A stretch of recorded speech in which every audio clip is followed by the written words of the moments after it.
What's up, you guys? It's your boy Miguel here to give you your daily dose of radiation. In today's video, we are covering the top things you hate seeing when you walk into the emergency room or you're pulling up to your work as an X-ray tech. So to give you context, I am a night shift X-ray tech. I've been doing it for over 4 years now in a Trauma 3 ER in the great state of Texas. I will let you know that as soon as you drive in, as soon as I pull into work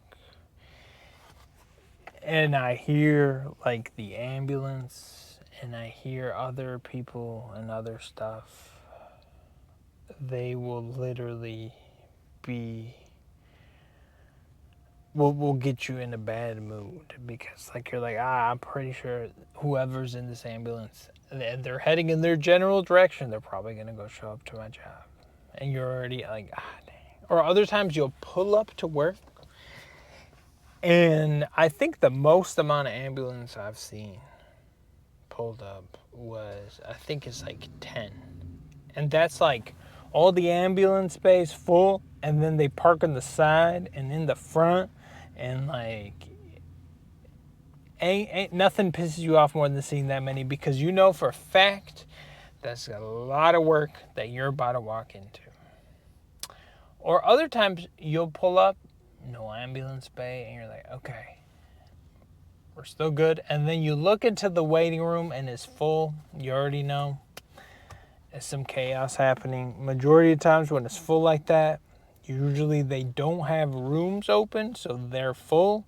That means usually for you, you're gonna be running back and forth from the waiting room all the way back to your little X-ray spot, wherever it is, just shuttling. You'll be a little shuffle transporting patients back and forth to the room, and it's just a little extra work. I mean, it's not really hard or anything like that, but at nighttime usually we do everything portable.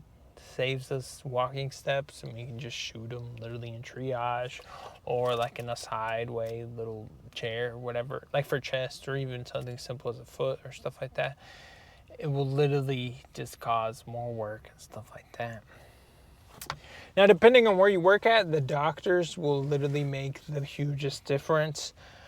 Sometimes we have the schedule ahead of time, so you can kind of plan out knowing how your day is going to go. Sometimes we don't know who the doctor is. Sometimes it literally says open. Other times it'll be the one doctor that you know is going to order a bunch of stuff. And that, once again, from that, all you can pray is no one shows up to your hospital. That's the only way you can get saved from those. Other times we have good doctors, and you're like, today's going to be a good day, It's going to be, not too bad. Because certain doctors will only order, they'll follow the ALARA protocol, only what they really, really need. Let's see what else. Other times I have like a group chat with our job that informs us of whatever's happening at work. Sometimes you walk in and you look at your little phone and it'll let you know, oh, there's a system update, whatever Epic or PACS or whatever system's going to be down for X amount of hours. So you're like, dang.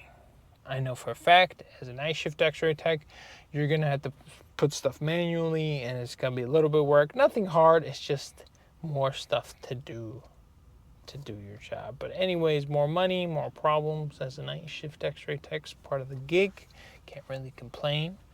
Unless it's busy, then it makes it harder because you have to manually put everything, and it slightly sets you back a few minutes. So, see what else. Other times, your shitty equipment will give up and you'll have less equipment to use. One time we didn't have no table and we had to do everything portable, which is fine by me, but telling certain doctors that they can't order certain exams because they have to be done on the table doesn't always go well.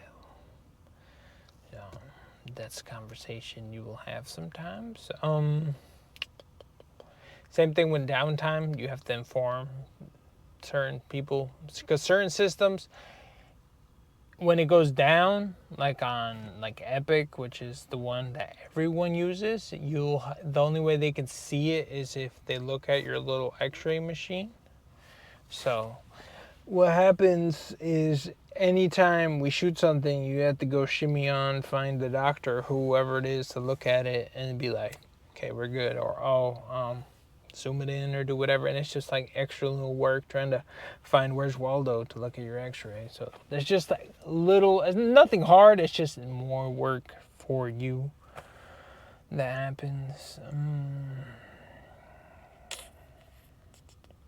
Or sometimes you'll walk in to your shift and like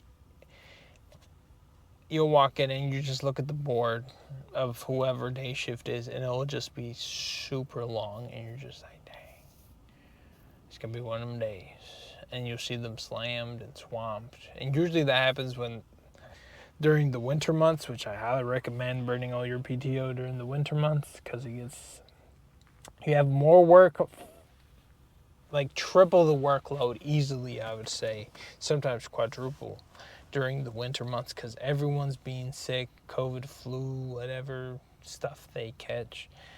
That will cause a lot of headaches and a lot of extra work on you.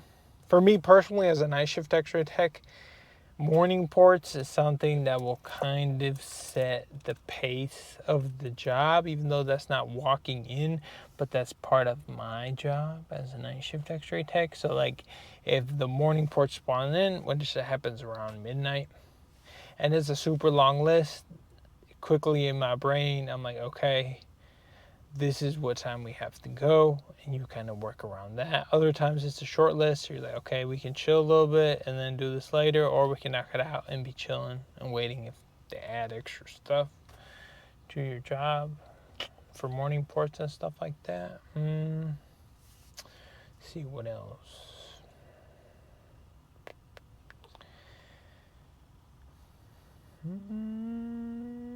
Sometimes you'll get a message that they'll call you in early. Most of the time is because sometimes it's because it's busy. Like the few times I've getting called in, like, hey, can you, like I show up at 8:00, right?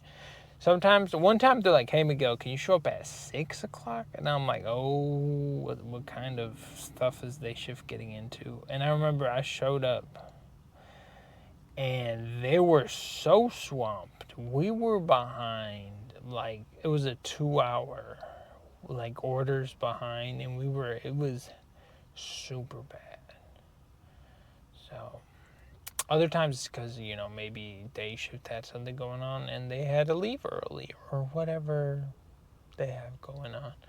So that's something that can kind of set your pace. But that's all I can think of for now. So it's been your boy Miguel. We'll see you on the next one.